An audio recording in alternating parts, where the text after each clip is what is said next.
Magandang araw sa inyong lahat at welcome sa aking channel.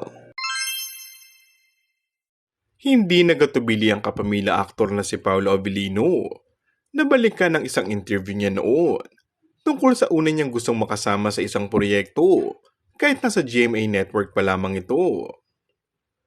Maging sa kanyang Instagram story, ang tweet niya noon ay binalikan ng ilang mga tagahanga. Ibig sabihin, kahit nakapuso pa siya, ay isang kapamilya na pala ang pangarap niya makatambal sa isang proyekto.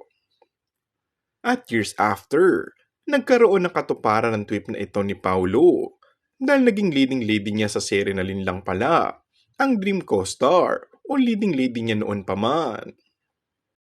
May nahalukay ang isang netizen o posibleng fan ni Paolo na tweet niya.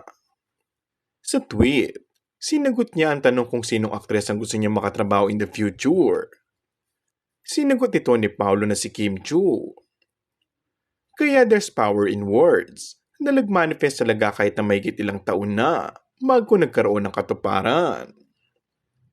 At kamakailan ay masayang-masaya ang aktor na nag-announce na nga ang ABS-CBN. At bukod sa dalawang serye, ay magsasama din sila ni Kim sa isang bigating pelikula. Sina Kim kasi ay muli magkakapareha sa susunod na pelikula sa susunod na taon na tiyak na magbang-blockbuster ito. Samantala, natuwa at kinilig naman si Kim Chiu nang malaman nito dahil sa dami ng tag tungkol sa old tweet ng aktor tungkol sa kanya. Finally, ay natupad niya ang pangarap ni Paolo na tatawang pang-asar nito sa aktor.